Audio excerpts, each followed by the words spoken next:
நாடு நாடாக தேடினாலும் அகராதியை புரட்டி புரட்டி பார்த்தாலும் நமக்கு கிடைத்திருப்பது போல் நாடு நாடாக நாடோடி போல் சுற்றக்கூடிய ஒரு பாரத பிரதமர் எந்த ஒரு நாட்டுக்கும் கிடைத்திருக்காது என்பது இந்த நூற்றாண்டின் அரிய பெரிய உண்மை.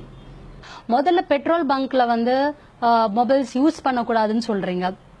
ஆனா நீங்களே பெட்ரோல் டீசல் மொபைல் யூஸ் பண்ணி பேடிஎம் பே பண்ணி வாங்கிக்கோங்க அப்படின்னு சொல்றீங்க. நீங்களே சொல்றீங்க டெபிட் கார்டு கிரெடிட் கார்டு தான் யூஸ் பண்ணணும்ட்டு. அந்த அளவுக்கு டெபிட் கார்டு கிரெடிட் கார்டு கிடையாது. மக்களுக்கு அந்த அளவுக்கு படிப்பறிவு இருக்கா, லிட்ரஸி ரேட் அந்த அளவுக்கு இம்ப்ரூவ் ஆயிருக்கானா கிடையாது. கரண்ட் அந்த அளவுக்கு இருக்கா எல்லா இடத்துலயும் அப்படின்னா கிடையாது. முதல்ல ஒரு அடிப்படை தேவைகளை நம்ம பூர்த்தி செஞ்சுட்டு அதுக்கப்புறமா படிப்படியா ஒரு சில விஷயங்களை இம்ப்ளிமெண்ட் பண்ணா கரெக்ட் தான். உங்களோட நோக்கம் நீங்க பிளாக் மணியை நீங்க ப்ரோஹிபிட் பண்ண போறீங்க, பிளாக் மணியை ஒடுக்க இதை பண்றேன்னு சொல்றீங்க. 2014 மாண்புமிகு பிரதமர் அவர்களின் பிஜேபி அரசு என்ன வாக்குறுதி கொடுக்குது மக்களுக்கு? நாங்க கருப்பு பணத்தை எல்லாம் முடக்க போறோம், முடக்கிட்டு கருப்பு பணத்தை எல்லாம் சுவிட்சர்லாந்துல இருந்து அங்க இருந்து இங்க இருந்து ரெக்கவர் பண்ணிட்டு ஒரு இந்திய மக்களோட அக்கௌண்ட்ல 15 லட்சம் ரூபாய் போடுறேன்னு சொல்றீங்க. 2015 என்ன சொல்றீங்க?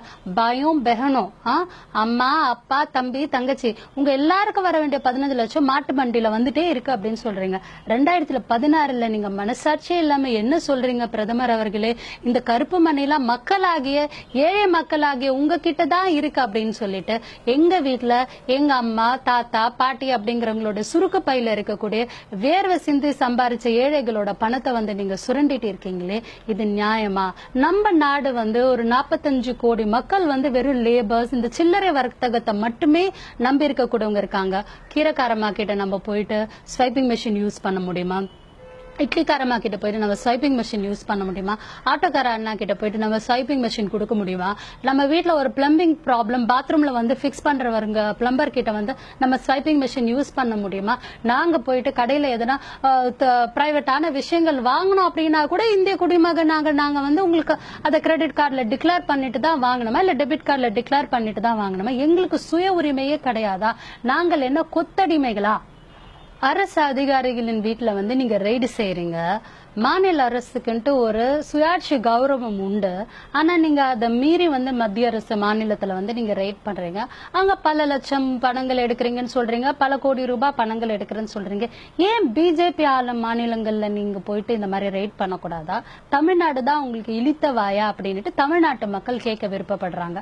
அதே மாதிரி இப்ப நீங்க யூபியில உத்தரப்பிரதேசத்துல எலெக்ஷன்ல பாத்துட்டீங்கன்னா பல கோடி ரூபாய் நீங்க உங்களோட கார்ல செலவு பண்றீங்க, எலெக்ஷன் கேம்பெயினிங்க்கு செலவு பண்றீங்க. டொனேஷன்ஸ் எல்லாம் எந்த கணக்குல வருது, எப்படி வருது? அதே மாதிரி இந்த டிமானிட்டைசேஷன் நீங்க அனௌன்ஸ் பண்றதுக்கு முன்னாடி செப்டம்பர் 1ஆம் தேதியில இருந்து நவம்பர் 8ஆம் தேதி வரைக்கும் இந்தியா முழுக்க கிட்டத்தட்ட ஒரு 70% மாநிலங்களில் யூனியன் டெரிட்டரிஸ்லயும் உங்களோட பிஜேபியோட தலைமை கழகம் வாங்கி இருக்கக்கூடிய சொத்துக்களோட பட்டியலோட விவரத்தை நீங்க வெள்ளறிக்கையா மக்களுக்கு கொடுக்கறதுக்கு ரெடியா அப்படின்னு மக்கள் கேட்டுட்டு இருக்காங்க. நீங்க புதுசா விதவிதமா ஆடைகள் அணிந்துக்கோங்க பிரதமர் அவர்களே, அதை பத்தி எங்க மக்களுக்கு ஒன்னும் கவலை இல்ல. ஏன் ஒரு அடித்தட்டு மக்களோட ஒரு விவசாயியோட கோவணத்தை கூட விட்டு வைக்க கூடாதுன்ட்டு உங்களுக்கு எதனா சட்டமா? ஒரு சிம்பிள் எக்ஸாம்பிள் நான் உங்களுக்கு சொல்றேன். ஒரு 100 ரூபாய் நோட்டை நீங்க ஒரு சில்லறை வர்க்கத்துல ஒரு பால் கார்கிட்டயோ நம்ம அண்ணாச்சி கடையிலயோ நம்ம நாட்டார் கடையிலோ நம்ம கொண்டு போய் கொடுத்தோம்னா அந்த 100 ரூபாய்க்கு உண்டான மதிப்பான பொருளை நம்ம வாங்கிக்கிறோம் அண்ணாச்சி கிட்ட இருந்து. அண்ணாச்சிக்கு அந்த 100 ரூபாய் தான் போய் சேருது. அதுக்கப்புறம் அண்ணாச்சி அந்த 100 ரூபாவை கொண்டு போயிட்டு வேற ஹோல்சேல் கடையில நமக்கு வேண்டிய சரக்குகளை வாங்கிட்டு வச்சு நமக்கு அரிசி பருப்பு கொடுக்கறாரு. ஆனா ஆன்லைன் வர்த்தகத்துல என்ன ஆகுது? நீங்க 100 ரூபாய் பொருள் வாங்குறதுக்கு மேற்கொண்டு உங்களுக்கு 1.5% இல்ல 2% இல்ல 2.5% அந்த டாக்ஸ் நீங்க பே பண்ண வேண்டியதா இருக்கு. அவங்களுக்கு அந்த சர்வீஸ் சார்ஜஸ், அதாவது 1 ரூபாய் 1.5 ரூபாய் இல்ல 2 ரூபாய் நீங்க எக்ஸ்ட்ராவா பே பண்ண வேண்டியது இருக்கு. அப்ப இந்த 100 ரூபாய் நோட்டு ஒரு 1 லட்சம் தடவை நம்ம பிரதமர் மோடி அவர்கள் எப்படி நாடு நாடாக சுத்தி கொண்டிருக்கிறாரோ அது மாதிரி இந்த 100 ரூபாய் நோட்டு இந்த ஆன்லைன் வர்த்தகம் வழியாக நாடு நாடாக சுத்தி அப்படியே சுத்திட்டு வரும்போது 1 லட்சம் தரம் இந்த 100 ரூபாய் நோட்டு சுத்தும் போது ஒரு 100 ரூபாய் நோட்டுக்கு ஒரு குடிமகன், இந்திய குடிமகன் 2 ரூபாய் கமிஷன் பே பண்ணிருக்கான். தன்னோட சொந்த சம்பாத்தியத்துல தான் வேர்வை சிந்தி உழைச்ச பணத்தை 2 ரூபாய் அளவுக்கு அவங்க கமிஷன் பே பண்ணிருக்காங்க. அப்படின்னா 2 லட்சம், ஒரு சில சமயம் 2.5 லட்சம் ரூபாய் நம்ம இந்த ஜியோ மணி மாதிரி ஆட்களுக்கு, பேடிஎம் மாதிரி ஆட்களுக்கு நம்ம உழைச்சு சம்பாதிச்ச பணத்தை நம்ம கொடுக்கிறோம். ஒரு 100 ரூபாய்க்கு இந்த அளவுக்கு நம்ம கிட்ட இருந்து புடுங்கறதுக்கு இந்த அரசாங்கத்துக்கு என்ன தேவை?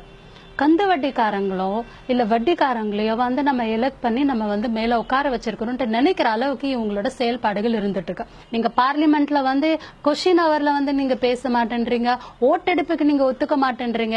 ஏன்னா இந்த ஓட்டெடுப்பு பார்லிமெண்ட்ல நீங்க ஒத்துக்கிட்டீங்கன்னா உங்களோட அலையன்ஸ் பார்ட்டிஸே வந்து உங்களுக்கு எதிராக ஓட்டு போடுவாங்க அப்படிங்கறத பார்த்து நீங்க அஞ்சுறீங்க. இல்லைன்னா இத்தனை பெரும்பான்மை உடைய இந்த பிஜேபி அரசு ஏன் வந்து பாராளுமன்றத்துல அந்த டிமானிட்டைசேஷன் பத்தி ஓட்டெடுப்புக்கு வந்து நீங்க ஒத்துக்க மாட்டேன்றீங்கிறத வந்து நீங்க வந்து தெளிவுபடுத்தணும்.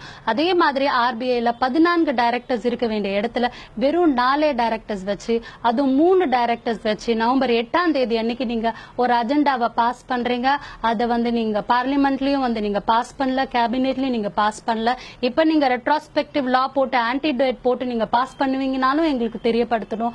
சோ இந்த மாதிரி ஒரு லெஜிட்டிமேட் விஷயமும் ஒரு லீகல் பாயிண்ட்ஸுமே வந்து நீங்க ஃபாலோ பண்ணாம ஜஸ்ட் லைக் தட் நீங்க எடுத்தேன் கவுத்தேன் அப்படின்னு சொல்லிட்டு விளையாடுறதுக்கு மக்கள் என்ன உங்களுக்கு விளையாட்டு பொருளா, இல்ல நீங்க இந்த விளையாட்டு பணம் மாதிரி ஒரு சொப்பு காசை வந்து நீங்க இன்ட்ரடியூஸ் பண்ணிருக்கீங்களே, அந்த சொப்பு காசு 2000 ரூபாய்க்கு எங்களுக்கு எங்கன்னா வந்து சேஞ்ச் கிடைக்குதா அப்படின்னு பார்த்தா கிடையாது. ஏன் வந்து நம்மளோட இந்திய மக்களை வந்து இந்த அளவுக்கு நீங்க கஷ்டத்துக்கு ஆளாக்குறீங்க அப்படிங்கறதுக்கு நீங்க பதில் சொல்ல வேண்டிய காலம் மிக விரைவில் வரும்.